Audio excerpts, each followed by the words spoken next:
നിലപാടിലൊരു മാറ്റമില്ല. നമ്മൾ ആ നിലപാട് ആദ്യം മാറ്റിയിട്ടില്ലല്ലോ. നിങ്ങളിങ്ങനെ പറയാണ് ആ നിലപാട് മാറ്റി അങ്ങനത്തെ ഇതായി. ഒരു നിലപാട് മാറിയിട്ടില്ല.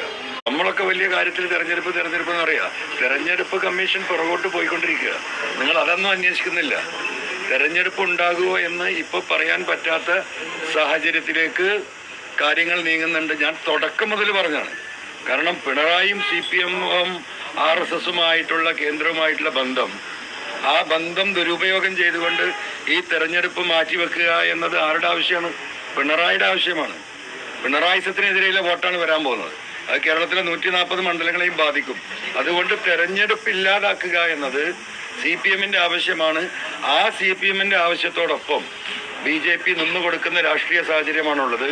നിലമ്പൂരിൽ ഈ നിമിഷം വരെ BJP-യുടെ ഒരു സമ്മേളനമോ അല്ലെങ്കിൽ ഒരു മീറ്റിങ്ങോ ഒരു കൺവെൻഷനോ ഒരു ലീഡർഷിപ്പ് മീറ്റിങ്ങോ ഒന്നും നടന്നിട്ടില്ല. എല്ലാ പാർട്ടികളും തെരഞ്ഞെടുപ്പിലേക്ക് ഇറങ്ങിയിട്ടും എന്താ ഈ നിമിഷം വരെ BJP അതിന് തയ്യാറാവാത്തത്?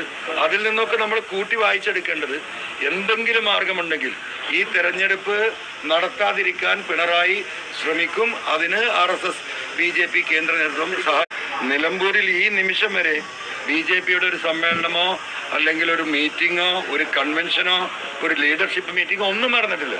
എല്ലാ പാർട്ടികളും തെരഞ്ഞെടുപ്പിലേക്ക് ഇറങ്ങിയിട്ടും എന്താ ഈ നിമിഷം വരെ BJP അതിന് തയ്യാറാവാത്തത്? അതിൽ നിന്നൊക്കെ നമ്മൾ കൂട്ടി വായിച്ചെടുക്കേണ്ടത്, എന്തെങ്കിലും മാർഗമുണ്ടെങ്കിൽ ഈ തെരഞ്ഞെടുപ്പ് നടത്താതിരിക്കാൻ പിണറായി ശ്രമിക്കും. അതിന് RSS BJP കേന്ദ്ര നേതൃത്വം സഹായിക്കും. Election commission chief election commission officer വരികയും 200 ചില്ലാനം ബൂത്തുണ്ടായിരുന്ന 256 ബൂത്തായി മാറ്റുകയും 2, 3, 4 യോഗങ്ങൾ ഇലക്ഷൻ കമ്മീഷന്റെ നേതൃത്വത്തിൽ നടത്തുകയൊക്കെ ചെയ്തപ്പോൾ നമുക്കൊരു ഫീൽ ഉണ്ടായിരുന്നു. പക്ഷെ അതും ഒരു നാടകമായിരുന്നോ എന്ന് ഇപ്പോൾ വ്യക്തിപരമായിട്ട് ഞാൻ സംശയിക്കുന്നുണ്ട്. അല്ല, ഇനിയിപ്പോൾ കോടതിയെ സമീപിക്കാൻ മാത്രമേ മാർഗമുള്ളൂ. നമ്മൾ ഈ ആഴ്ച കൂടി വെയിറ്റ് ചെയ്യും.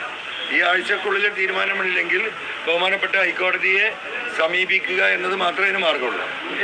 നിങ്ങളിങ്ങനെ പറയാണ് ആ നിലപാട് മാറ്റി അങ്ങനത്തെ ഇതായി. ഒരു നിലപാട് മാറിയിട്ടില്ല. ഞാൻ രാജിവെച്ച സമയത്ത് ഒരു സ്ഥാനാർത്ഥി അദ്ദേഹത്തിന് പരിഗണിക്കണം, മലയോര മേഖലയിലെ കുടിയേറ്റ കർഷകരായിട്ടുള്ള ഒരു വ്യക്തിയെ പരിഗണിക്കണം എന്നൊരു ഡിമാൻഡ് റിക്വസ്റ്റാണ് നടത്തിയത്. അത് അന്ന് കഴിഞ്ഞു. അതിനുശേഷം നിരവധി തവണ നമ്മൾ പറഞ്ഞു UDF ലീഡർഷിപ്പ് നടത്തുന്ന ഏത് സ്ഥാനാർത്ഥിയാലും നമ്മൾ പിന്തുണക്കുമെന്ന് പറഞ്ഞതാണ്.